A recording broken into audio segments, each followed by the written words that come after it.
After she was executed due to her villainess, she was reincarnates and given superpowers to prove that she is not a villain, but she is a genius surgeon with a high-ranked skills. The anime begins with that man said, "Elise de Clorance, after you were crowned queen, we were envious of your people's worth and ability harboring evil intentions. You committed a monstrous weekend. You have been sentenced to death by fire." Dr. Song Ji-hyun awakens from a nightmare where she was set ablaze. Mr. Lonely, this nightmare was reality. A reality in a far distant past and a different life. She's on flight to Germany until turbulence hits, and the captain announces to everyone that the plane has taken damage and can no longer sustain flight. Everyone is in fear as they must descend for an emergency landing. The rudders explode and the people scream in panic as the plane descends. The screams intensify with people begging someone to help. But no one can come for them on this crashing plane, and all Dr. Song can think of is, am I going to die here this time? I wanted to be sure. I lived a life with no regrets. No more than anything I planned to save so many more. Dr. Song was incredibly skilled, taking on surgeries and performing feats that others simply could not reach, known by her peers as the kind-hearted surgeon queen, and also having doctor's handwriting so bad no one else could make it out. But her skill set should never be taken lightly, as she's always in the know about the latest medical technology and has never failed a single surgery. When getting introduced to newer experienced doctors, they praise in awe at meeting the surgeon queen. She really enjoys sweets too, as she doesn't end in any vices like drinking or smoking. We only have one life, and this time in this life, she wanted to live earnestly and face everything with sincerity. After dinner with her friends, Dr. Song was greeted by a young girl who was ecstatic to meet her. She thanked the doctor for saving her mother during a pancreatic surgery that everyone said was impossible to do as the young girl began taking her leave. She mentioned her mother had told her and her father she loved them dearly, and the words love lit up Dr. Song's eyes in a sad way because she's never said those words or had anyone say them to her, because in her past life, the one she loved didn't love her back. Even worse, a man she loved announced in front of the people that has punishment for her crimes as Elise de Clorance, the evil empress of Britannia. She was to receive death by burning, but now leading her second life as this time things will be different after dinner. Lacking dinner, she begins packing for her trip to Germany, and when she spots a book on medical terminology, she gets nostalgic, remembering the time she was bullied for being an orphan. She didn't get the chance to experience love by a parent in this life, but she wasn't going to let the loneliness get her down. She had brought misery to everyone in her first life, but to atone for all the sins she committed as Elise de Clorance, she became a doctor and saved as many lives as she could and brought happiness to as many people as she could. She was proud of herself and happy for having chosen to live this way, but sometimes she wondered if her family was here. Would they be happy to see her this way, despite the wicked person she was? Her family was always kind to her father, her mother, and her two older brothers. She still missed them dearly. Even in this new life awakening from the plane crash, it seems she survived, but her eyes stared in horror at the lifeless passengers. Despite this, she steeled her resolve and went to her medical supplies. She then hears a boy cry out over his pasted-out mother and runs over to check on them, promising to save his mother from dying. She successfully patches up the mother, but then she hears a man aching in pain and sees a metal pipe lodged inside of him. She doesn't have a blade handy, so she cleanses some broken glass nearby and surgically repairs the man's abdomen. She then sees the sight of rescue helicopters. Arriving, looks like everyone is going to survive, except she isn't, as the blood begins to pour out from below her waist and we see a trail following her every step. It's no good, she's not going to make it. Song falls out of the plane, wishing she could have seen her family one more time.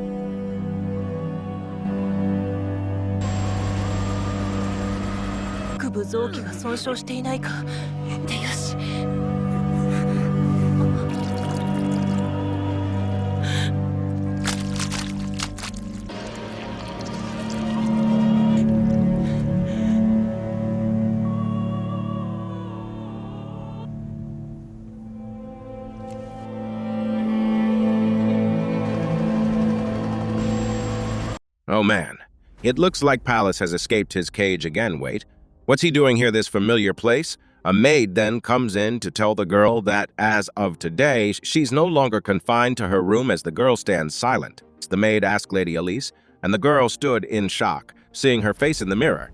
She was once again Elise de Clorance. Elise then asked the maid Mary if her family is at the dinner table right now, and they are. She doesn't know why this happened, but her mother, her father, her brothers, Chris and Len. She was in tears over how desperately she missed them after telling her family how much she loved and missed them. They stared at her in visible shock. Her mother scolded the father for punishing her too severely. Her brother, Chris, consoled her, telling Elise that a lady awaiting her patrol shouldn't cry in front of others upon hearing about her engagement. She had something to say, but her father cuts her off, telling her that her engagement to Crown Prince Linden de Romanoff will be formally announced at the Emperor's birthday celebration. However, her eldest brother Len protests, at least even being a good match for the prince, realizing it's insolent of him to question the decision that their emperor has made. But he truly opposes their betrothal, at least smiles, because hearing Len's sharp tongue is nostalgic, but she agrees with this statement as her. First, life was full of regrets because of her own actions, but it was her selfishness that caused the crown prince so much misfortune. She must ensure the same mistakes don't happen again, recollecting all the events that lead to her demise. He recounts that her brother Ji-hyun dies in the Cuss campaign. Their stepmother, Emily, dies of illness. Then the rebellion of the House of Treston for the crime of protecting Empress Elise, her father and brother Len, are then executed, and with that, the House of Clorance is extinguished. The initial expeditionary force to Kusev dies of an unknown contagious disease with an estimated fatality count of 47,000 people. Emperor Linden de Romanoff dies of a chronic illness. Then, after the Kusev War, an epidemic spreads eastward with an estimated fatality of 70,000 people at least side. Because medical science isn't advanced in this era, so many problems come from illnesses. However, she cheers up when her maid Mary brings in some dessert. Mary gets a little flustered because she's never heard Lady Elise thank her, causing Elise to remember the wicked Villainess that she was before, who got angry over the tiniest of things, and after she and her Prince Linden ascended the throne, she became the worst possible empress until 10 years later she was burned at the stake. Mary then suddenly breaks the tea kettle, and in trying to pick up the fragments, she cuts her finger. Elise examines it and with a glimmering smile tells Mary it'll be all right as long as they rinse the wound in water, and after that, she needs to wrap it in clean cloth in a way that will keep the wound closed, demonstrating all the knowledge she gained during her life. Was a doctor. Mary thanked her with tears in her eyes, grateful to see her mistress cares so much about her, and this reminded Elise of the young girl whose mother she saved. Now she is certain that she wants to live in this world as a doctor, but to do that, she knows tomorrow is going to be a battle. She presents herself in front of Emperor Mester, who is happy to see her again with his first guard, Bent standing beside him as the king. Chattered Elise was reminded of how kind their emperor was even back when she was a terrible person, and yet he would die right in front of her due to what she now knows as diabetes, leaving her with the final words, saying she should become a good and praiseworthy empress. The emperor noticed Elisa's demeanor to be different, somehow, so she nervously sips tea, hoping not to give away. She somehow lived to hold another life. Sir Bentao thinks she's just nervous with the emperor's birthday coming around. She grabs her dress because she knows she needs to say something about his illness. However, Prince Leon, the only man she's ever loved, arrives at the tea party. He takes a seat, glances at her, then looks away. Elise remembers once being in love with his brusque as well, but when she tried to serve him, he would only dismiss her, saying he only married her under his father's orders. Nothing more. However, she had never given up. She had been determined to get him to love her now. And looking back, she felt stupid for trying to force things. Linden apologizes for his late arrival as his discussion with the Ministry of Finance over the Cusk campaign budget ran long, at least expressed some concern about the expedition. So the king wanted to know her thoughts from her past life. She knows a campaign will fail, a failure resulting in a war where her brother Chris loses his life. She wonders if she should tell them because she doesn't want to look suspicious, but with the idea of Chris dying again shaking her to her core. But she explains, there is a worst-case scenario where the Kingdom of Mono from the east will join in on the enemy side. Mr. Musa breaks down a really long explanation about how their empire will get ambushed by some guerrilla warfare, and the king is shocked that not only does Elise understand battle tactics, but she's also got a firm grasp on the relations in other countries. He finds her counsel impressive, but feels exhausted because lately he tires easily and feels ill. He learns that he's got all the symptoms, tired even after long periods of sleep, feeling thirsty, No matter how much he drinks, the urge to urinate often wakes him up. She's detritus, now certain the disease he died from was diabetes. The emperor questions how she knows so much about what ails him, and she answers that she once read it in a medical text that these sickly conditions were caused by high concentration of sugar in the blood. The emperor takes her input and will bring it to his person, Dr. Viscount Venn, which makes Elise glad because she's confident in the Viscount to figure it out. So now that issue has been solved, she now has to deal with Linden. She announces to everyone at the table she would like to annul her engagement to Prince Linden.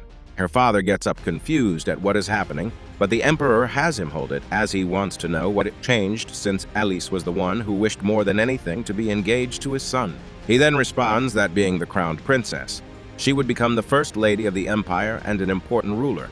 She feels too inexperienced and unfit for the position. Elise then gets on her knees, begging for forgiveness, for desiring more than she deserves, bowing ready to accept any punishment they would deal her. But the king has her raise her head and for her to tell him the real reason. So she answers that she wants to be a doctor, showing a determined look in her eyes. The king felt her desire, especially thinking when she demonstrated her knowledge of the medical text from earlier. So he decides to make a wager with her. If she passes the exams and becomes a doctor, proving her work as a doctor is more valuable than her existence, which is the empress, then she can choose whatever path she desires. But if she can't prove herself, then she must put all her thoughts and energy towards becoming their future empress. She has until she comes of age, the next 6 months. It's a difficult gamble, but she's willing to take it on, something that no one was expecting afterwards. The emperor has Elise and Linden take a stroll to the gardens, since it's been so long since they've seen each other as they walk. Linden asks why she took on such a gambit, as being a doctor is highly specialized, and even with a noble rank, she'd be given no special treatment during the exams. However, Ellie is aware and refuses to give up. Linden stares at her, shining with her, saying she's ready to give it her all to save as many lives as possible. And this even surprises and flusters him a bit. Alice then apologizes for everything, especially for always causing him trouble ever since they were small. She had forced him into an engagement he never wanted, but he simply answered, who said that I didn't want this engagement, which is something she wasn't expecting to hear. Staring at him face to face back with the emperor, Duke Clarence apologizes for his daughter's behavior. But the emperor tells him there's no need to apologize. She's matured so wonderfully, it's even surprised him. We turn back to Elise, still apologizing for everything, saying she won't get in his way anymore, and she knows that he hates her. However, he just looks at the pedal on her head, taking it off and walking away without a word. She could tell he was angry, but she knew this time walking a different path would be the best for the both of them. He wants Linden's life to be a happy one, because he's the one she loves the most. The next day, Elise is assigned to the Teresa Hospital, owned by her family. She'll be working under a doctor named Graham, the youngest instructor, who's also considered a genius. Elise will also go by Rose, so she won't be recognized as the Duke's daughter, but instead as a student who is recommended by a Viscount. Her father asks why she's hiding the fact that she's from their family. But she knows if they learn she's from the Corn family, she'll be given special treatment.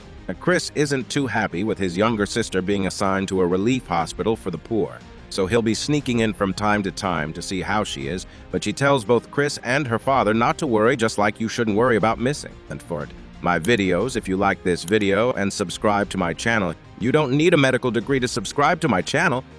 Eventually, she arrives at Teresa Hospital, knowing she must earn her license as quickly as possible and win this wager against the emperor. We hear Graham Defawn annoyed for having to work with the young Rose if she's even won. Minute late for their 10-0 appointment. He plans to toss her out. She arrives right on time, and Graham immediately judges her as she has the appearance of a typical noble woman. Graham then begins evaluating her resume. She's not old enough to have graduated from the academy, so how has she been studying medicine? She explains she's self-taught, which makes Graham ugly, overhearing such a ridiculous statement, just furthering his annoyment. Because if this weren't a request from Viscount Kate, he'd throw her out right now. He questions her on the purpose of healing arts and what she would do if a patient lost their life while undergoing treatment. She confidently answers being a doctor is about treating and curing patients. Then, with her eyes closed solemnly, she tells them she'd carve their death into her heart. It's Dr. Graham's eyes to widen to him. It's as if she's a doctor who's faced patients' deaths many times. He then takes her to work with patients who have severe illnesses and no family left. This is a W to where patients who are beyond the primary hospital's aid stay and at least then ask if she'll be treating their underlying conditions or alleviating their symptoms through conservative treatments. Surprising Dr. Graham again because she's asking the perfect questions. He wonders if it's just coincidence. He leaves her to her own devices and thinks it might be cruel to place her there. That if she's going to quit anyway, it's better to make her realize it sooner, thinking she'll only last a few days at most. The people in the ward stare in awe at Elise. She looks just like a little princess. She begins cleaning the ward as better hygiene can reduce overall mortality, so she continues to clean and mop up the place. Some maids even start to help, as no one has ever cleaned this ward before, but afterwards we see it sparkling clean. We then take notice of a man groaning in pain. He had suffered injury from falling off of a roof. He was fixing Elise, decides to lay him over for examination, and notices he's been lying down so long he's developed bed. Soars Elise tells the maids to take him to the treatment room because if he's left like this, his back may get infected and that would lead to blood poisoning. She then asks for a disinfectant solution, an anesthetic, and a scalpel, and the maids are shocked to hear Elise is going to perform surgery. Elise suits up knowing Dr. Graham will probably scold her later, but she can't stand aside while a patient's condition is worsening with the skill set from her life as Dr. Ji-hyun, the surgery queen. She removes the PA's dead skin with ease and completes a successful surgery. The next day, everyone cheers at the recovery the injured man has made. Miss Rose would always reassure him it was going to be all right. She tells him she didn't do anything special. That's just what any doctor should do. Well, the men then all begin fighting over who Elise is going to treat next, so she tries to calm them down because she's going to treat them all over at the Emperor's palace. Sir Bent is getting pissed because Viscount Ben has no idea how to treat the Emperor's worsening conditions. Prince Linden mentions Elise's words about the symptoms of diabetes. This leaves Ven perplexed. There was a small presentation given in another nation with fewer than 20 people who know about this disease, so they send Ven off to research more detail afterwards. The Emperor asks his son how the Cuss campaign is going. Linden reports that what Elise had mentioned before was right and that a third enemy nation, Monal, seemed to be preparing for an ambush against them, which was verified by their intelligence bureau. The Emperor then sighs with relief knowing Elise has saved their empire. Their head doctor is pissed at Graham because he left Rose to independent study when she was referred by Viscount Kate. He then gets ordered to go watch after her and heads to the ward begrudgingly. Her, however, he's surprised to find it sparkling his mind, blown wondering if he came to the wrong room. He tries to wake Rose up, but the happy patients tell Graham not to because she's been working so hard. She hasn't slept. Even the maids think of her as so admirable. She cleaned, she examined, and her treatments were to perfection. However, upon hearing the word treatment, Elise began to wake up to a pretty angry Dr. Graham now, knowing she was in for a scolding. Dr. Graham checked the first patient, surprised to find on his back the buildup of fluid and pus gone with the opening of the wound. Completely clean, Elise reported the severe bed sores the patient had developed, and with the risk of infection, she excised the necrotic tissue with complete skepticism. Graham asked which doctors helped her, but she confirms it was a solo job. This makes him laugh, causing her to sadden a little at his lack of belief. However, the patient confirms she did his operation on her own, so Dr. Graham decides to test Rose. He asks the name of this patient's illness. She answers bacterial pneumonia, given the viscous, phlegm, and increasing inflammation that was found during the exam, and upon hearing her answer, he simply has her return to her ward. Graham sat at his desk pondering everything. He deliberately had Rose examine patients with difficult cases, but somehow she answered correctly every time. Just like a veteran doctor, he kept wondering how this young girl, who had never attended the academy, came off as so experienced. Is she perhaps a genius? The patients she looked after were all abandoned by the hospital, but were now happy and getting healthier by the day. Graham had wondered if he had been in her place. Would he have been able to do what she did? No, is there any doctor in the world who could do what she did? He actually smiled looking at the joy she brought. He then invites her to a little creek. He's ready to admit defeat. He apologizes to Rose for allowing his own prejudices to see her as a nuisance. He completely judged her appearance. He holds out his hand for her to shake and blushes while letting her know this is to seal their vow as teacher and student, and with that, the two vow to work together to save lives. Back in his office, Viscount Ven confirms the symptoms. Emperor Mester mentioned confirming the illness to 100 be diabetes. This left him to ponder, however, which doctor would have mentioned this. He had asked many of the brightest from the Imperial Cross Hospital, but not a single one of them had referenced His Majesty's illness. Knowing whoever mentioned the information to the Emperor must be brilliant, Ben gets frustrated, wondering who it is back in the Emperor's quarters. So Prince Linden delivers the news that Ben is preparing his father's treatment. The Emperor is grateful to Elise. Now it's not just the country she saved, but also his life as well. He feels if Lady Elise were to become Empress, Brittia Empire would surely be secured under her leadership, but is conflicted because if she has the talent for medicine, would it be better for her to be a doctor? Emperor Mester then commands his son to go inspect the Pierre territory, where Teresa Hospital is, that way he can ascertain how Elise is doing with his own eyes. Dr. Graham introduces Rose to his apprentice. With doctors, they're astonished to see such a young, noble woman here, working at the hospital with Graham having to go to a meeting. He leaves Hans in charge of showing her around, but Hans feels nervous about her misjudging Rose as a girl who might faint at the sight of blood. Hans shows her around until a nurse comes to them, saying there's a patient in need.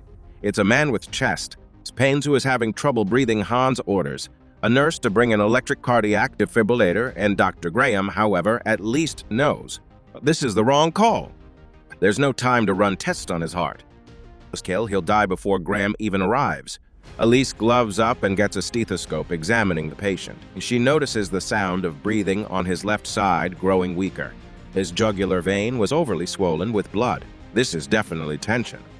Pneumothorax, too much air, is escaping into his chest and putting pressure on the heart, causing the man to go into shock.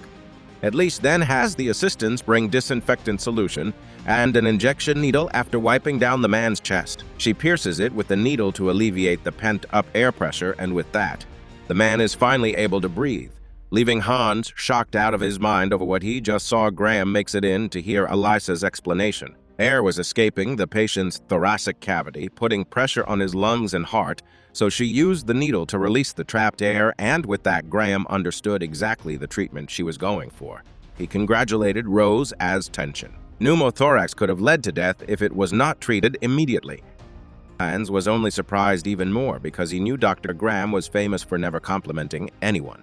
The rest of the doctors behind Graham were impressed as well, excited to pick Rose's brain, and this only confirmed to Graham that she is a true genius. Everyone in the hospital began speaking in hushed whispers about Rose, the young, noble woman who looks like she was raised in a beautiful, happy, sheltered life, but was somehow able to perform difficult procedures that salved the lives of others. But regardless, Elise couldn't ignore a patient right in front of her. Even Hans is boasting about it to his peers, blushing.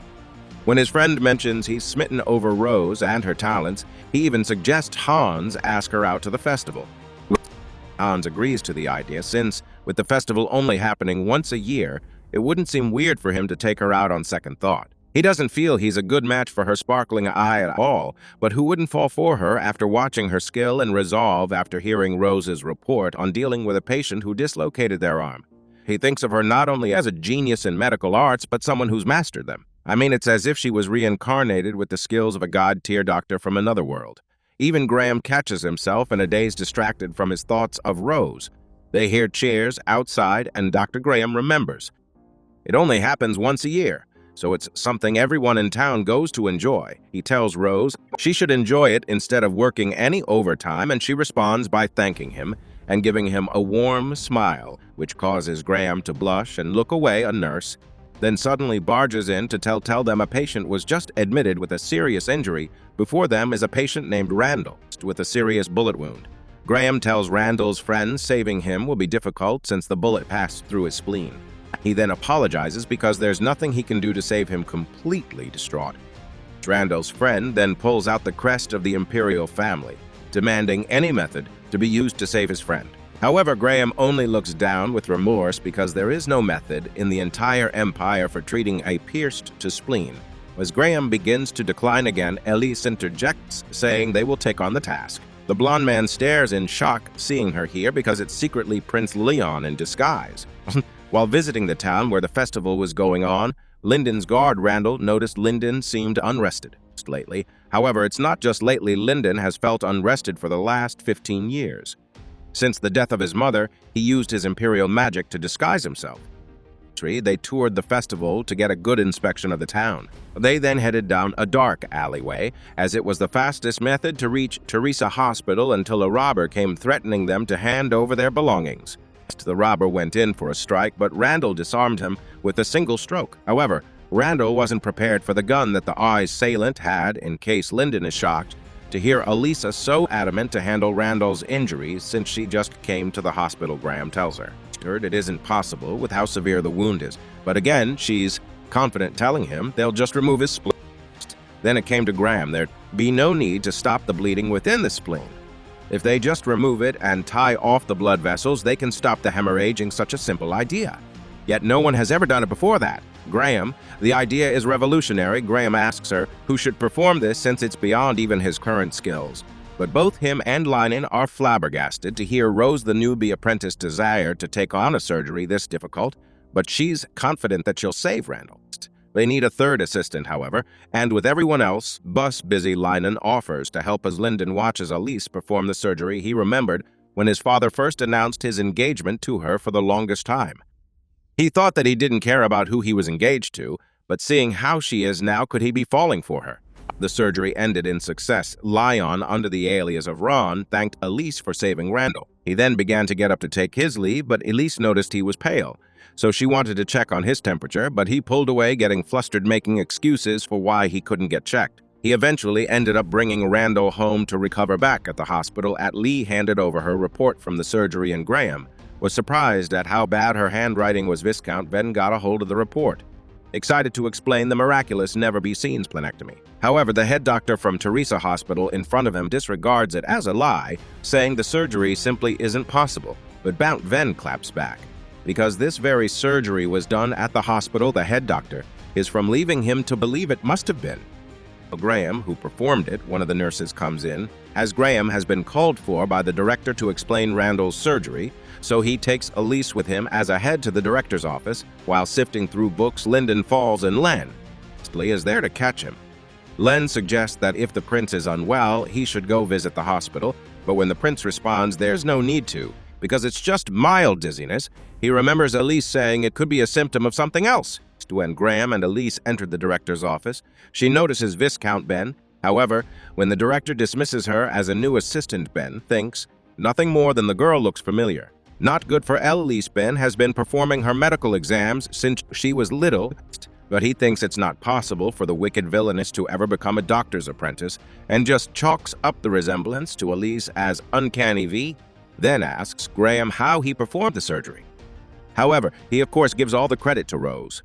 The director grows tired of hearing such a fabricated story since she's in this world completely new to medicine, but she confirms the claims, saying she's always wanted to become a doctor. She studied the basis of modern medicine in this era, and her excuse for how she knew the surgery would work was that she had always been searching for better treatment methods.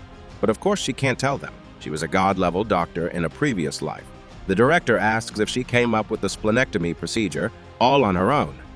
She did it, and she even explains exactly what happened and how to do the surgery.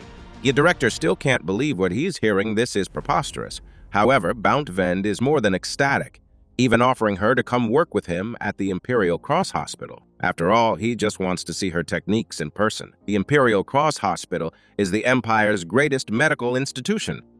However, to work there, she'll need to pass a medical examination, which Emperor Minter is having V bump up the difficulty this year. The director thinks there's no way she'd pass, however. Gra believes she will. He thinks of Rose as a true genius who possesses greater abilities than any doctor he's ever met. He's even willing to humble himself and say that she's better than him. So with that and Rose's confidence, she's able to get letters of recommendation from the three of them to take the medical exams while deaning the hospital. Alice thinks back to when her engagement was announced at the Emperor's birthday back. Then this Villainess believed a happy future waited her, but the person she loved never loved her. Eyes in return, she had never seen Linden smile once, but this time her announcement won't happen, since she's chosen a different path. Ron comes to visit, and the two lock eyes, staring silently for a bit. He at first says he didn't come for any reason and tries to walk off, but at least stops him knowing he came back for the treatment she suggested in her office. She asks probing questions to determine what ails him. He, at first, thinks he's wasting his time.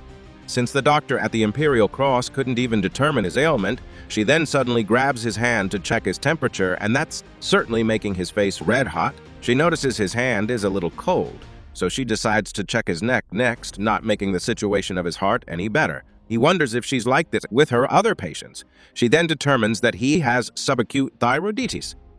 The thyroid is where thyroid hormone, which regulates our body's fuel, is created when the gland is inflamed. Our old produce less of the temperature-regulating hormone, but it's easily solvable by just taking some medicine. But even with him taking it, she'll need him to return in 3 days and for him to visit regularly over the next 2 months.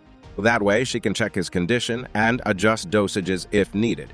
So they periodically meet for Ron's treatments until their final visit, where she tells him he's all that. And he almost looks disappointed that he's done being sick since he won't be seeing her anymore. However, while working in his office feeling better than ever, he looks out his window and heads to the hospital back in his RW disguise to find excuses to hang around Elise. Staying after all, he can't tell her directly that he just wanted to see her face. He helps carry her water bucket and offers to help clean the hospital. However, he's never cleaned before in his life, so she offers to teach him. They get close, scrubbing together when they finish. Elise thanks him for all the help, and she catches his heart again. He's a little saddened to hear her call him Ron, but is now just discovering how beautiful her smile is that night back in Linden's office. Len asks where he's been going lately, leaving the mountain of accumulated work behind, but all Linden wants to know is what Elise likes, as he wants to show her his gratitude. Someone explains she likes strawberry cake mango pudding, banana tarts, hates milk, but that's not what the prince was looking for at all. He wants to give her something worth gifting to a lady, but I thought treats were pretty good. Linden quickly figures out this conversation is going nowhere since Len is someone who's always serious about working, and Lynn suggests jewels, as his sister has always liked Ashley gaudy things, but even so, for some reason how she currently is, Linden can't imagine her liking jewels. The same way he tries presenting a jewel to her, but she says no thank you.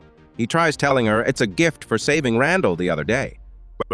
However, she can't accept it, as she only did what a doctor should do. But Ron still feels he cannot rest easy until he's repaid his debt to her, but at least feels the medical fee was enough. However, Lynn was right. Well, she wants strawberry cake, except her family won't let her eat it too often. Then Linden mentions she likes mango pudding, banana tarts, and that she hates milk, but she wonders how he knows that. Linden just smiles, telling her from now on she'll let her eat as much as she wants from the bottom of his heart. He wants to bring joy to this woman he's fallen for at the palace. The Emperor asks the director about how Rose fares at the hospital, and the director confirms, beyond a shadow of a doubt, she's a genius, as if she were born to become a doctor. The director then takes his leave. Bent expresses that, no matter what, Elise must become the Empress and serve the Empire. He was the one who suggested the medical exam's difficulty be raised to make it hard for her to pass. He also suggests the Emperor announce Elise's engagement to Linden at his party, even though the Emperor had promised to wait for their wager to finish. But Bent has an important plan to enact, as we see Elise cheerfully working at the Teresa Hospital. Oh man, what's her Bent scheming? Will the prince tell Elise he actually likes her, or could Graham win her heart? Elise de Clorance arrives with her family to witness the huge gathering of those looking to honor the magnanimous Emperor. As the Clorance family walks through, the people comment on Elise's beauty and splendor, except for one woman who isn't too happy. The festivities commence and Elise finds herself all alone amongst the crowd, even though the rest of her family seems to fit in just fine. But the only thing that's bothering her is that she wants to go home to study, with the physician's exam date approaching soon. Unfortunately for her, though, attending the Emperor's birthday celebration is a duty for noble family members. She then becomes alerted that he might be here too. Mikhail, in her first life, he was her only friend, even though her husband Linden would anger her with his lack of acknowledgement. Mikhail would always comfort her. Oh, to ashes with other countries aren't the only conflict in the Empire. There's the Imperial family's faction, which is led by her father, Clorance, and the opposing nobles faction, which supports the third prince, led by the House of Child. In a pretentious tone, we hear Ji-hyun the Child say, "It's been some time, hasn't it, Lady Clorance?" Elise remembers now that since their families are from opposing factions, the two had never gotten along, always having fought like cats and dogs. With the biggest reason they clashed being they both had passionate feelings for Crown Prince Linden. Thinking back on it, though, there was really no good reason for the two of them to fight. Julian gets in Elise's face, asking why she's in a daze, so she makes an excuse that she was just remembering a few things in the past. Because, of course, she can't explain she was both reincarnated and anicapped with all of her memories from a previous timeline. Julian wonders if Elise was thinking about the time she had put a frog in her desk, or maybe at last year's feast, when Elise threw Julian's shoes into the pond. Or maybe when Elise accidentally spilled tea all over Julian because she saw a bug. Now, remembering just how horrible she was to Julian, Elise apologized with a deep sense of remorse. But the sight of Elise bowing really threw Julian off, making her wonder where this was coming from or if this was some kind of prank. However, Elise, with her head lowered, tells Julian this is no prank. She's realized how bad her behavior has been. Julian breathes a sigh and tells Elise to raise her head. Even giving a somewhat endearing look, she mentions Elise seems different somehow. Then they hear one of the knights announce the arrival of Crown Prince Linden, and the people are surprised he's here on time. Since the prince isn't fond of celebrations, Linden looks amongst the crowd until he spots Elise, and she wonders if he's looking at her. No, in her mind, there's no way he could ever be looking in her direction. However, Julian, with hands on heart and face flushed, believes the prince to be staring at her. She then starts to fall over, as if just being overdramatic. But Elise checks her head and can tell she actually has a terrible fever. Elise asks Julian to lie down, however. Julian reminds her that it's a noble's duty to attend the emperor's birthday celebration. But also, she wouldn't trade her time near the prince for anything in the world. Elise knows that, unfortunately, because of Julian's political position. There's a chasm between her and the prince deeper than between Romeo and Juliet. But even with her family leading the enemy faction, Julian still cares deeply for the prince. Julian as a person is both earnest and noble, someone that Elise believes would be worthy of being crowned princess and eventually the empress. Here, Chris suddenly appears to tell Elise she shouldn't be interacting with the daughter of the child house and takes her away. All while onlookers gawk at Elise, something that pisses Linden off. Len picks up on Linden's sudden displeasure, but he denies anything being wrong. Len keeps pressing on the matter, which makes Linden wonder if being dense runs in their family. Still fraternally, Linden then spots Elise watching Julian get pulled away, and comes to the conclusion that Elise must be interested in dancing. However, she's actually just worried about Julian falling apart since she's sick. However, he's not the only man who wants to get close to Elise, as a few boys swarm around her for their chance to dance. To second Fulg, and Elise knows refusing without a particular reason would be considered disrespectful. So she reluctantly goes to accept one of them for a dance, but Linden comes in to stop it and asks her to dance, stealing her right in front of them, something she wasn't expecting. As they move on the floor, Elise asks Linden why he invited her to dance, since he'd never really given her much consideration before. She has no idea he was patient Ron during his previous visits, or how his feelings have changed. So when he answered, it was just on a whim. In her mind, she gets disappointed because, of course, His Highness would never actually want to dance with her. All this while he's getting shy and telling her he's glad to have helped her get away from those guys. Then the people stare and comment about how the two move so perfectly together. They heard that the prince's fiancé is supposed to be announced today and came to the conclusion, yes, it must be Elise. Elise remembers in the past where she had to practice feverishly to keep up with the prince's lead during dance. The first time she had danced with Linden, not being able to follow his lead was both embarrassing and frustrating for her. She would often practice so much that her feet would swell all the time. She felt it ironic that she'd finally use those skills today. Her mind then wanders back to the state of Julian child, concerned for her health. Linden picks up on that. She keeps looking at Julian, so he dances while slowly inching towards Julian and her dance partner. After Julian finishes her dance, she begins to collapse, and Elise catches her, scolding her for pushing herself too far even though she has a fever, telling her to go home and rest. But Julian refuses because being absent from the emperor's birthday celebration would damage her family's honor. So Linden interjects to tell the girls to come with him. And Julian gets so excited to follow her crush. He leads the two to the lounge where the imperial family normally rests. Julian doesn't want to impose. However, Linden explains that if it's a noble's duty to attend birthday celebrations, then it's the imperial family's duty to help them when in need. Julian takes a rest, and outside the door, Elise tells Linden she'd like to stay with Julian because she'd like to look after her. Linden remarks that Elise seems to be like that with everyone, and his comment makes her a little puzzled on what he means. but he just takes off without explaining anything. Elise checks Julian's condition, and good news, she seems to be breathing more evenly. Then a woman comes in to alert them it's time for Emperor Minchester's celebratory address. Elise remembers this older woman.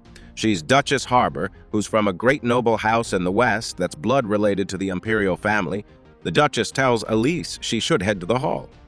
But when her legs begin aching, Elise catches on to the pain the Duchess is experiencing. As Duchess Harbor leaves, Elise suspects she could have Parkinson's disease. It's a disease where nerve cells begin to degenerate and cause decreased motor function throughout the body. In her past life, she remembers the Duchess losing her life when food becomes lodged in her respiratory tract. However, the time to deal with that isn't now because Julian has awakened. Elise escorts her to the hall, commenting that it's wonderful they'll make it back in time for the Emperor's address. Julian must be so resilient because of her good daily habits.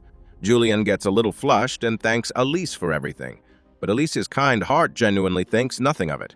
She was just doing all she could. Things are sure different than Elise's past life because Julian would love to get together with her for tea sometime. The people wait in anticipation as Emperor Minchester arrives. He praises them for their incredible loyalty and all that kingly stuff. But getting to the meat of things, he has an important announcement. In regards to Linden's fiancé, he regrettably informs the people the lady they have chosen is not of age yet. And Elise stares nervously as she's in disbelief that they'd announce her engagement with Linden with her wager against the Emperor still going.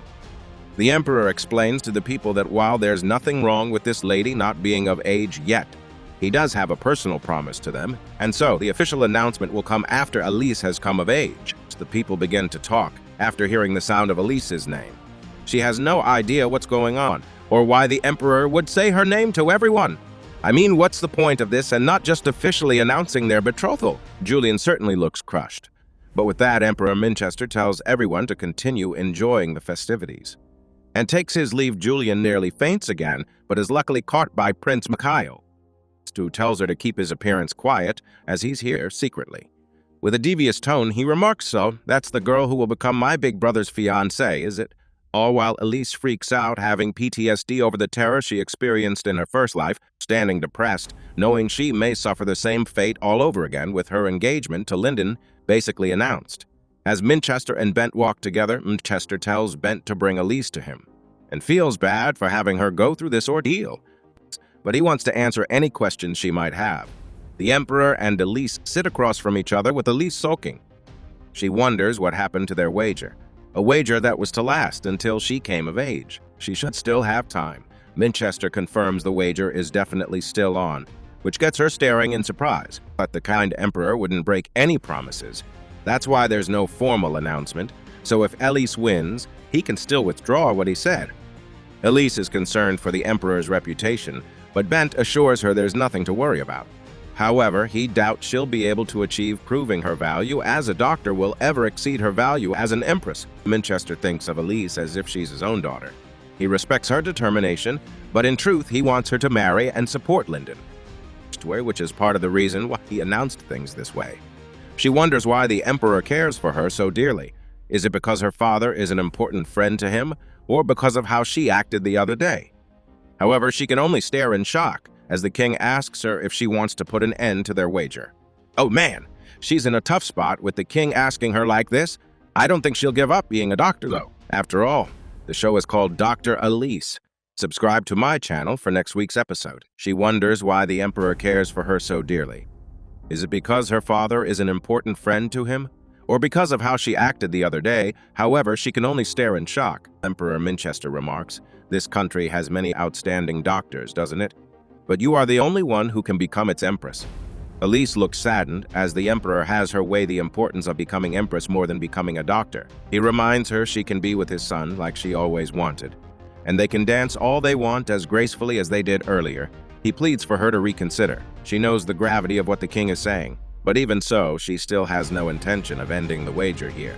Palace watches Elise as she continues to study diligently for the medical exam. Her brother, Chris, enters her room to check on her, and even with her best efforts, Chris thinks she's pushing herself too hard, especially knowing the birthday celebrations are still continuing tomorrow. Chris urges her to sleep because she'll have an early morning tomorrow. But even though she's serious about continuing, Chris is just as serious about her sleeping. The next day at the festivities, Elise gets surrounded by several nobles congratulating her on her engagement to Prince Linden, but she isn't too excited about it. She looks up to check for Ji-hyun, asking the others about her, but no one has seen Lady Child. Elise knows with Ji-hyun being in love with Linden, the announcement must have surprised her. I think that's more than surprising, knowing the two of you had just become friends. But Elise feels remorse and wants to explain things properly to Ji-hyun. We suddenly hear silverware drop to the ground. A man calling for a doctor. A woman had fillet.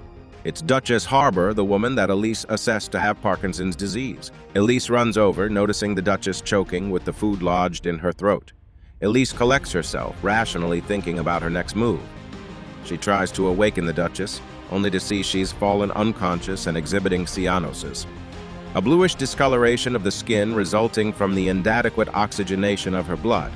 Elise starts to perform the Heimlich maneuver, but it just isn't working, so there's only one method left for her to use. Luckily, Elise always carries alcohol-based antiseptic with her at all times, usually to prevent infections. She takes a dining knife and pours the antiseptic over it. Someone shouts at Elise asking what she's doing, but she beckons no one to interfere so that the Duchess has a chance to survive. She points the blade, promising everyone she can save the Duchess. She plans to make an incision on the neck to secure an airway, the task that must be done within 30 seconds. She locks in and cuts. Good. She can barely see the food lodged in. She takes a straw and plants it in the Duchess's neck, now allowing her to breathe even knocked out. Elise is relieved everything worked out, however, everyone is staring flabbergasted. She knows there isn't any precedent of performing a tracheotomy in this world, so this is likely to become a serious matter. The knights come over to escort Elise for interrogation. She accepts, however. She wants them to also deliver a message. Because this was urgent, she didn't have the chance to move Duchess Harbor over to an operating room for this treatment. So disinfection wasn't performed under ideal circumstances, meaning there is still risk of infection. She needs the staff at Imperial Cross Hospital to disinfect the Duchess's neck again. The knights could only react to the strange amount of knowledge leaving Elise's lips, but they accepted her request. They then escort her out, and we see Prince Mikhail was observing her the entire time. Sir Bent reports that Duchess Harbor was saved from death's door, and the king acknowledges they must once again give their thanks to Elise. For now, though, she's been placed in the Hundreds household as they don't want to put her in a jail cell. But she needs to be placed somewhere. Bent is concerned about the outcome of this, because Elise's reputation as a doctor will certainly increase. Well, of course it would. She saved someone who is part of the imperial family, which would unfortunately for them support public opinion for her to become a doctor.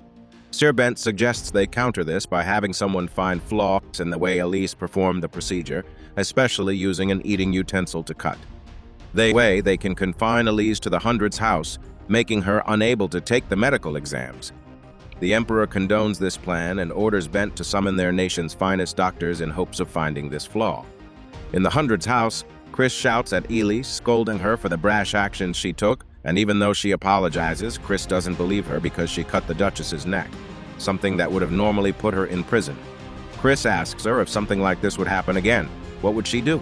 Well, as our Dr. Villainess, if there's a patient in front of her, she will save them. Chris is ready to scold her further, making Elise a little scared. However, Len approaches more tactfully, saying he and Chris understand she acted in a way to save the Duchess, and that anyone would praise her giving medical treatment as an act of bravery. But Chris won't stop his scolding screams, saying that saving the Duchess isn't a good enough reason to endanger herself, with Chris scolding her and Len praising her. This seems to be the opposite of how things would normally turn out for Elise. Elise continues her medical exam studies into the night, getting exhausted over all the texts she still needs to read. She eventually falls to her desk. She dreams about a time Mikhail had something to tell her, but never got his words out, only saying for her to take care of herself as he disappeared. And we see her crying in her sleep out of the words, "No. Please, you can't die." As we see, it was Prince Linden who tucked her in. He had heard she was taken into custody, so he came to check on her, but wonders what kind of dream could she be having to cry like this. She turns over in tears, and he thinks, "Don't cry. When I see you suffering, I don't know why, but something in my chest tightens, the pain enough to make him break his vow never to return to this tower of blood." He wipes Elise's tears and wishes for her to dream of pleasant things. But as he takes his leave, we see Mikhail. deviously saying he's never seen his older brother like this, noting the interest his brother has taken in her, thinking it's time for him to go tease her a little. With Elise lost in thought, Mikhail suddenly appears to ask what she's reading. She jolts in surprise, and Prince Mikhail apologizes, especially since this is the first time they've spoken. He introduces himself as the third prince, Untitled de Romanoff, but wonders if he should have shown himself since he's Linden's political rival. He wonders what she'll do. If she's dumbfounded in shock, however, he's in more shock to see Elise crying, saying, "Mill, is that really you?" He wonders how she could know his nickname. She apologizes, saying not to mind her, and formally introduces herself.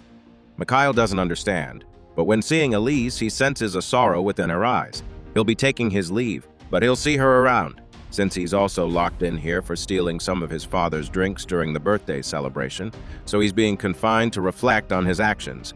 But Elise doesn't buy that he feels sorry at all.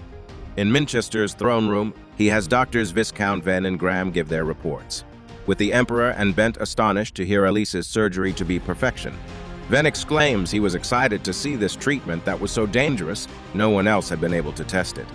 But Elise's medical skills seem to transcend above all current medical professionals in the nation. Emperor Minchester wonders if this was just a fluke. However, Venn was only more excited to say after reading her medical report that the positioning and method of the incision was optimal and described very precisely, all while Minchester and Bent are losing it. As Viscount, Venn tells the two her work needs to be published as a treatise to advance the current level of medical science. Minchester thinks Venn is off his rocker, so he asks Graham's opinion on this, only for him to confirm Elise is an absolute genius, something he'd willingly stake his reputation on. The Emperor can tell he's lost, so he orders Bent to release the girl, with Venn getting even more excited because he's been allowed to speak with her about her skill set. We see Elise continuing her studies, only for Mikhail to barge in. He's bored because he wants someone to play with, and when he picks up her complicated book, she explains she needs to pass her medical exam and become a doctor. Mikhail remarks that with her becoming a doctor, she wouldn't marry his brother, would she? And with a hint of sadness, she simply answers she has no intention of marrying Linden. So with that, Mikhail invites her for sweets, something that Elise gulps at because there's no way she could turn them down.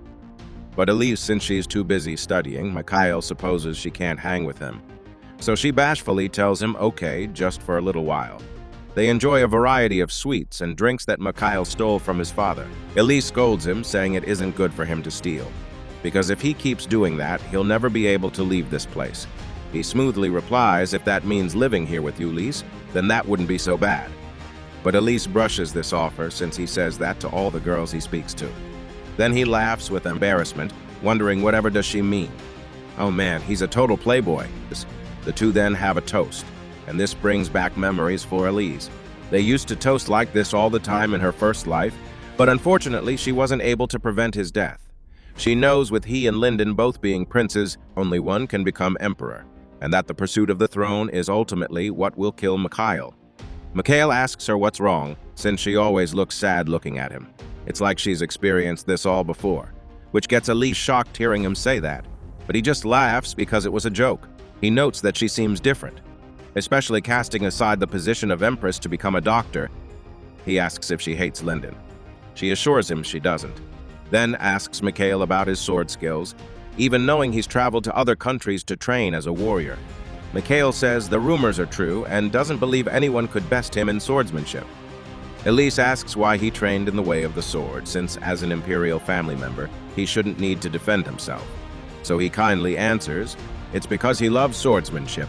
This is the same for Elise in becoming a doctor. At first, she chose it to atone for the mistakes of her first life.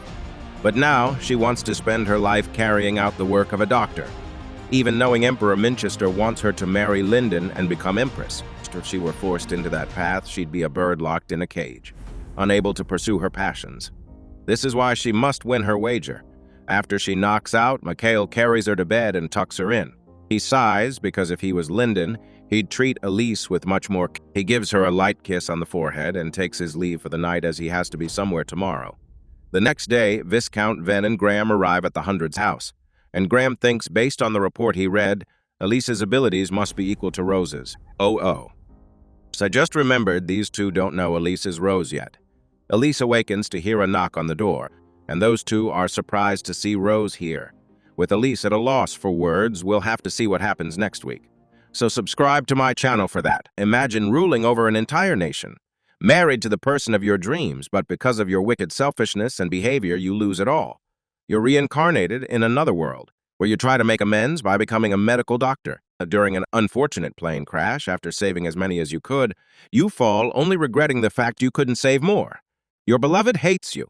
Your people despise you. You reawaken, back in your first life, back with your family, back in the nation you failed to rule, all for another chance to change your horrible fate from your first life.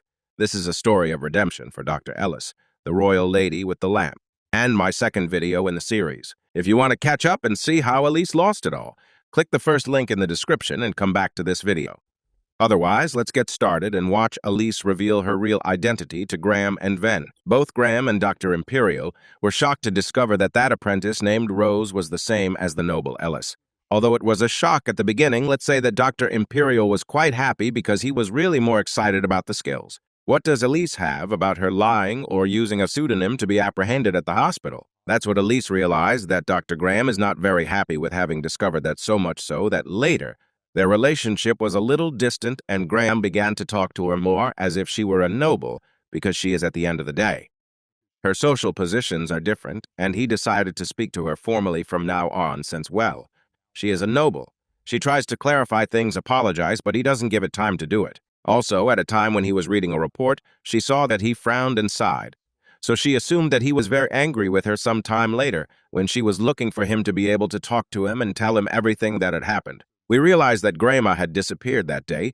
She had not returned to the hospital, and well, Ellis had to continue her rounds and checkups on the patients with Hans, who felt a little strange that the doctor is not around because he is already used to him. Always scold him or show him his mistakes.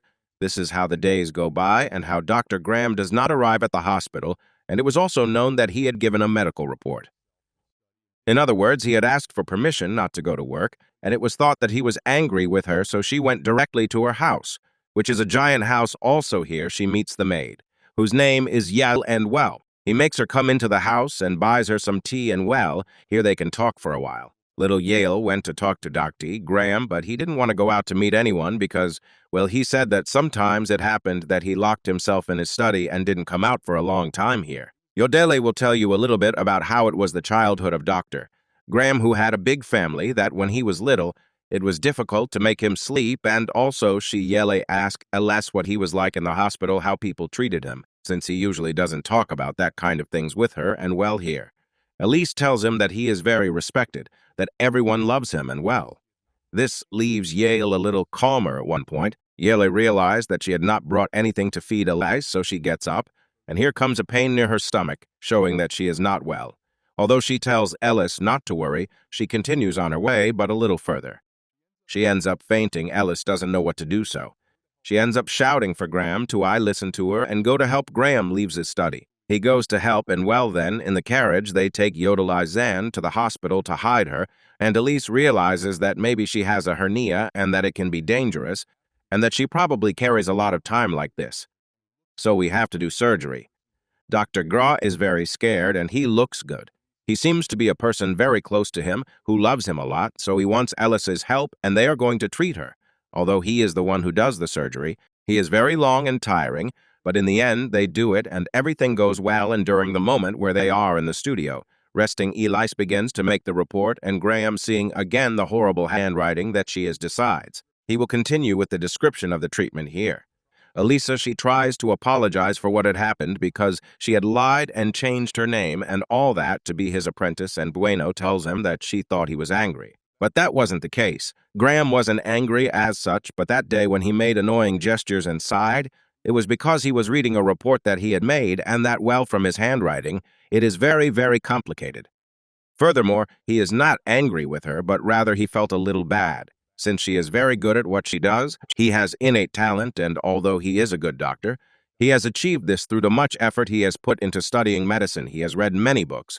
He tried too hard, but that has not been enough to consider himself someone very good, since he is good at the same time. Comparing yourself to Elise, everyone looks a bit mediocre here. Elisha asks him why he decided to be a doctor, and he tells her that a long time ago he had his family. His parents, his brothers, everything was very beautiful, very charming. He had a great time. an epidemic arrived that affected his family, and they all ended up dead as a child. He had to watch how his family died. They were noble, but in the end, he ended up staying alone in that mansion. Afterwards, they took all his furniture, his things, and the maids too. They left because, well, there was no money to pay them for their work. The only one who stayed with him was Jadelle, who, in the end, ended up raising him and taking care of him, and one day when she got sick, and he also took care of her as much as he could, he decided that he had. He had to be a doctor because he didn't want to lose anyone else that he cared about because he had already lost his family. But that was the last thing he was going to allow here. Elise tells him that she considers his work to be first class, and this serves to raise him up a little bit. Graham's encouragement after these conversations, having already shown that Graham also feels a little envy and, at the same time, respect for Ellis, they leave the hospital and find a very beautiful starry sky, which Ellis observes with great longing, great attention. And thanks to this, Graham is able to see a little more of her soul and ends up basically falling in love.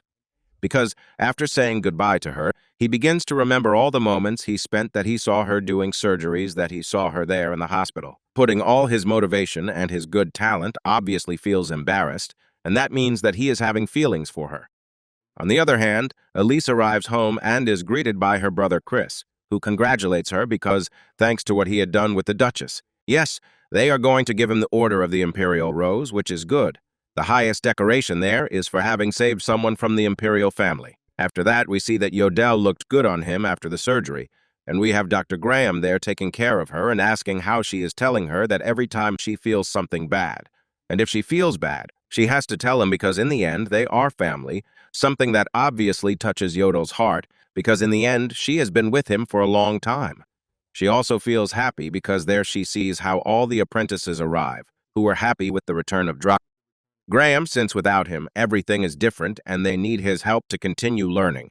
And she is basically like a proud mother of her son, although he is not her blood son in the end. She ended up Cryolo and taking care of him. This is how the 8th episode of Gekkai Elise ends, a very beautiful, very charming episode where we could see that Graham is also having feelings for Ellis, and well, let's see how finish that. But tell me what you thought, leave me your comments, and also tell me which of all the judging that Elise already has. I think there are 3. Would you prefer that she stay with her? Thank you very much for watching. Leave your like, subscribe. Thunder strikes and rain falls, as we see Julian riding in a carriage, staring at a book containing Ellis's face on it. It seems that, for the first time in the history of the Empire, a woman will be awarded the Order of the Imperial Rose. However, the carriage makes a sudden stop and outside Julian runs to Elise, who is perfectly fine, just a little startled. But the driver had flown off his horse in order to avoid hitting Elise, meaning Dr. Villainess is on the job as the rain pours madly. Elise assesses the man to have a broken bone. Oh shoot, she doesn't have a splint, so Julian offers to use her umbrella as one. Elise is at first concerned for Julian because she'd be getting wet now, but Julian thinks nothing of it with Elise willing to get muddy in the rain. After bringing the carriage driver Daniel back to the childhood house to recover Julian, says she'll make arrangements for him to visit the doctor tomorrow. Elise then sneezes, making Julian concerned for Elise's well-being. Elise tries to leave because she doesn't want to impose, but with the thunder raining heavily, Julian tells her to stay over for the night. And now, after bathing, Elise never imagined staying over at the child estate since their houses don't really get along. Julian brings over some ginger tea, which she had started drinking since that time she was sick at the Emperor's birthday celebration. The warmth and improved blood flow generally increases the body's immunity. Hearing that from Julian made Elise excited. Could it be that Julian had been studying medicine recently? Julian confirms she had been studying because she was a little jealous of Elise. It seems everyone is watching Elise, so her every move is being reported on. There are even magazines with special collections of her on them. She then congratulates Elise on receiving the Order of the Imperial Rose and also being awarded an honorary knighthood right now. Elise is walking a precipitous path that no one else has managed. Where Elise walks, so many new hopes will spring amongst her footsteps. This all made Julian so jealous. She tried to copy Elise in the hopes of becoming somewhat like her. Elise knew it. Julian's heart was broken by her engagement announcement because the child family is a part of the nobles faction. Her family and the crown prince are enemies. There would never be a chance for Julian and the crown prince to be together. Elise touches Julian's hand in order to console her. This reminds Julian that Elise has so many wonderful qualities while she herself felt inadequate, but she stops herself to tell Elise she has a bedroom readied, and they can now both rest for the evening. The next day, Julian finds herself treating Elise after reading 39 degrees Celsius on a thermometer. It's clear Elise has a high fever.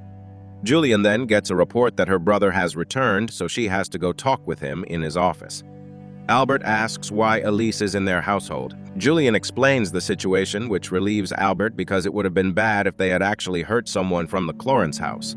When he tells Julian they need to get Elise out as soon as possible, Julian responds only as soon as Elise gets better, leaving him to question if Julian is going to become friends with their houses, direct political enemies back where Elise is staying. Dr. Kyle asks her to, of course, have a cold, so he prescribes some medicine for Elise. However, Elise is only worried about carriage driver.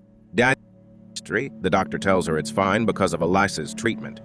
Daniel should recover in the next 3-4 weeks, but Elise won't take all the credit as she gives some to Julian for holding down the splint while she tied it. The two ladies then smile at each other, which surprises the doctor as Head never think to see Julian being friendly with Elise.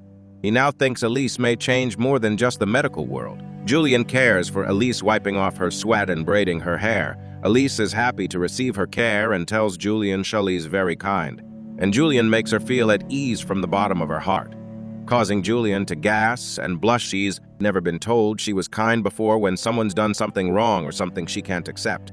Julian always scolded them. That's just her personality.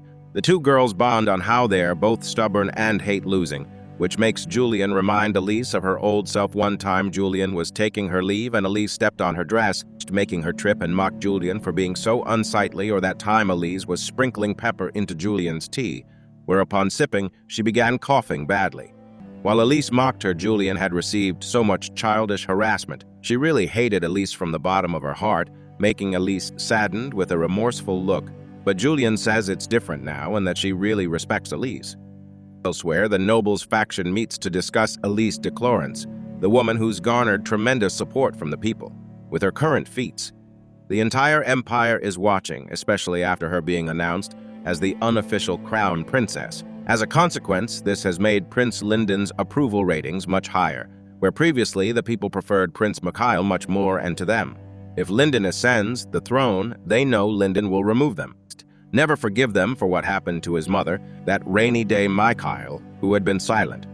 The entire meeting knows at least 3 who will die: his mother, his uncle, and himself as well. Back at the child manor, Elise and Julian enjoy sweets together. Elise then decides to empathize when Julian said she had nothing, remembering the time she was reincarnated as Song Ji-hyun, an orphan with absolutely nothing, but because she didn't have anything, she devoted everything she had to improving herself. Elise then tells her it's the people with nothing who can become the strongest. Julian warmly smiles, but pouts, knowing Elise is trying to comfort her, but now she's confirming Julian has nothing. Elise gets so flustered because she didn't mean that, and she gets tea on the dress she borrowed from Julian. She promises to clean it and give it back, making Julian tease her for having to fulfill a second promise. The two laugh, and to end their time, Julian promises to do Elise's hair on the day she receives the Order of the Imperial Rose back at Elise's home. Her father shows concern after hearing she spent the night at the child household, but was surprised to hear she was treated very well.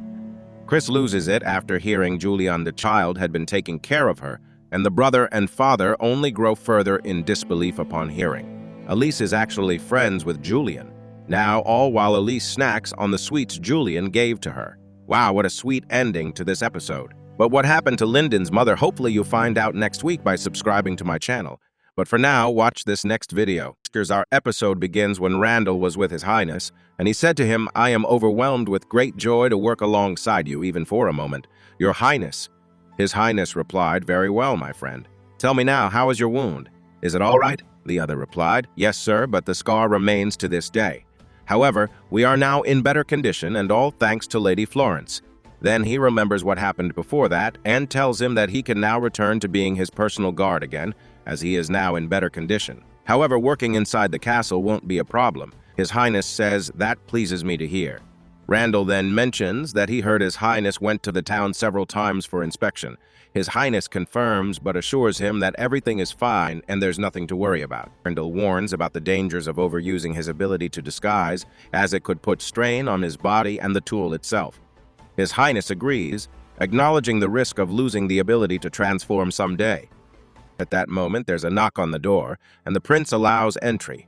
When the door opens, we find Ren, the golden-haired boy, apologizing for intruding and congratulating Randall on his return. Randall thanks him with a slight smile, attributing it all to his younger sister, expressing his gratitude towards her. Ren acknowledges his sister's progress in becoming more compassionate and helpful to others, which brings him much joy. Randall then inquires about Lady Florence's condition, and Ren reveals that she hasn't been well lately, surprising the commander.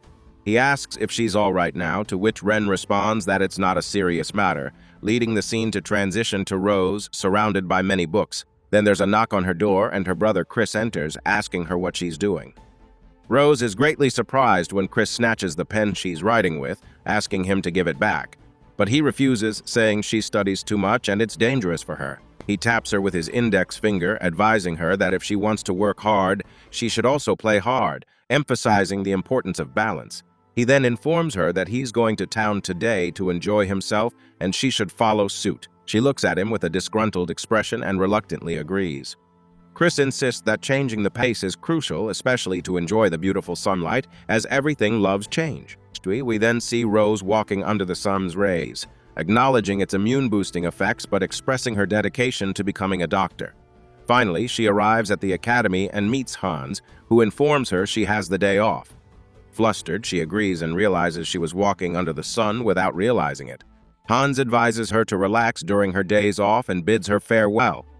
She continues, she resolves to change her pace by indulging in something sweet. While she talks to herself, she encounters Mr. Ron, who inquires about her health, surprising her. She asks how he knew, and he mentions overhearing it from someone else. She thanks him for his concern and assures him she's better now. He asks if she has work today, to which she responds that it's her day off. Curious, she asks why he's there, and he admits he came to see her, surprising her. She looks at him in disbelief, and he explains he was hoping to repay his debts. She asked him, "Your debts?" The Ron recalls what happened before and won't rest until he repays her for the favor he owed her previously. Then he tells her, "Come with me." She asks, "Where to?" He looks at her and says, "I remember you used to love strawberry cake, and now I'll bring you everything you love or perhaps some other things you desire." She smiles lightly as she really enjoys this gesture. Then he approaches the horse driver and tells him, "What's up, sir? Do you have a friend with you?" The other confirms, and they express their desire to go to the famous cafe in the city of Lorig. The horse driver smiles at them and says, "In that case, I'll take you to Café Lee." Rose is surprised and asks, "What?" It's the most famous cafe in the city, and it's expensive. But Ron reassures her that it's nothing too extravagant, calling her beautiful. They head to the cafe together, and the waiter informs them that this is one of the best teas they serve there, encouraging them to take their time and enjoy it. He adds that if they want anything, he's available on request. Then Rose speaks to Ron and says, "One cake would have sufficed." "What's with all this extravagance?" Ron replies, "Don't worry, dear, I'm well off and I have plenty of money. Say whatever you want without any restrictions." She smiles lightly and says, "You're really generous, Mr. Ron." She thinks to herself, "This cake was something I've always wanted to try, and now it's right in front of me." Then she imagines marrying him and finding him very delicious. Ron thinks to himself she enjoys the cake very much, but this shouldn't be my only gift to her. I should find out what else she likes. But should I ask her? No, asking Ren wouldn't help much. Okay, I'll ask Chris. I've heard he's an official employee in the administrative office, but what field has he been summoned for? We don't share any common ground? True, maybe we could have a discussion about national administration. Then Rose looks at Mr. Ron and thinks to herself, he seems drowned in his poverty and dreams. And the scene transitions as they exit the cafe, and Rose tells him this taste was really delicious. "Thank you for the invitation, Mr. Ron. It's been the best day of my life." Ron responds, "Seeing your face like this is enough to satisfy me. I love to see you happy always." She's surprised by his words and asks, What do you mean?" Ron tells her there's something else. She replies, "No, there's nothing." Then she thinks to herself, this is gratitude. He invited me out of gratitude. There's no deeper reason than that. Is it possible that he loves me? When Elisa looked at the poster of the play, she wished she could attend it because it had become the talk of the town. Ron understood that she wanted to watch it, so he offered to go with her. Elise felt very embarrassed and refused his offer, but he insisted and went to buy 2 tickets for them. Elise told Ron that he didn't have to force himself to watch it for her sake because she was too shy since the play was romantic. Ron then told her that he wanted to see the play too, and to be more accurate, he wanted to watch it with her. Elise was delighted but surprised because she had only seen Mr. Ron at the hospital before. After Ron bought the tickets, he told Elise they were lucky because there were still vacant seats. They entered the theater, watching the actors performing exceptionally well, leaving Elise amazed by their performance, and kept looking at her in astonishment because his heart felt at ease when he was near her. Then one of the actors accidentally hit his friend's sword, causing it to fall onto the candles. The candles fell to the ground, causing the entire place to catch fire. Everyone except Ron and Elise thought it was all part of the play. Ron and Elise sensed something wrong as the actor went too far, making it seem like a part of the play. People started fleeing the place, and Elise handed Ron a handkerchief to cover his nose to avoid inhaling carbon monoxide poisoning. She instructed him to stay as low as possible, and Ron agreed. They started moving away from the place and saw the rest of the audience behind them. Elise asked them not to inhale the smoke and to stay as low as possible because it was very dangerous. She ordered them to follow her, and one of the nobles asked her who she was to command them and to act this way. She replied that the smoke contained harmful substances, so she asked them to do as she requested to avoid danger. However, they refused to comply. As the fire had started from below, it was unlikely to reach them. Therefore, they should wait for rescue. Elise told them that this was impossible. They needed to escape as quickly as possible, angering everyone with her words. One approached them and informed them that such behavior was not becoming of the noble and honorable people of the empire. He explained that the theater was built during the reign of the previous emperor with dry construction materials, as if the flames were so intense they would reach them shortly. If they wanted to leave alive, they shouldn't inhale the smoke. As nobles of the empire, they should dedicate their lives for the country's sake. Everyone calmed down and agreed with him. Ron then mentioned that the fire was spreading near the theater, and the stairs ahead would lead them in the opposite direction. It was necessary for them to evacuate the place from there. After that, Ron ordered everyone to follow and ensure they didn't separate. Ron and Elise then moved towards the stairs, with the entire audience following behind. Everyone descended the stairs, leaving only Ron and Elise behind. Ron said to Rose, "No one's left here. Let's go out, you go first." Rose tries to descend, but Ron quickly saves her and asks if she's okay. She tells him she is, but wonders how they'll escape now, and reassures her they'll find another way, and as they descend the stairs, they hear children crying. Ron tells Rose, "Wait here, I'll check on them." Rose rushes ahead, but Ron stops her, saying, "It seems recklessness runs in your veins." They proceed. Rose asks, "Is there a passage like this in the cellar?" Ron tells her, "It seems the smoke hasn't reached here. We'll see these 2 children and their sister crying because she can't help them, but her brother tells her to leave quickly." Rose and Ron assist them. Ron reassures them, "Don't be afraid. We'll help you get out." The young boy says, "I'm fine, but save my sister." "There's a storage entrance." "Hurry," his sister responds, "I'll stay with you." Then Ron asks Rose to take the little girl and go, while he helps the boy, stating it's his duty to protect lives and save even one life if possible. Learning this from Rose, Rose tells him to make sure to follow them and assures her to prepare everything to treat the child and wait for their exit. Rose takes the little girl, telling her not to fear as she's confident Ron will save her.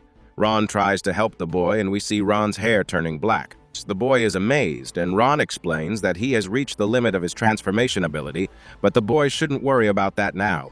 He should focus on his rescue.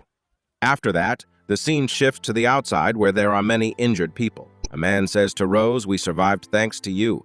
How can we thank you?" She tells them that what saved their lives was their ability to make decisive decisions. The guard says that the place is collapsing and no one can enter. They need someone to call a doctor immediately because some people have exited the cellar. Rose looks at Ron and cries, then tells him that she was extremely worried about him and asks if he's hurt so she can treat him. He reassures her that he's fine. The little girl runs to her brother and cries a lot, but he comforts her, saying he's with her now. Rose tells Ron that everyone seems to have come out safely. She mentions her brother Chris, and Ron advises her to go home with him if there's a family member here. He then leaves, apologizing for pressuring her to leave and getting involved in this terrible incident. She tells him there's no need to apologize as it was an accident and they couldn't have done anything about it.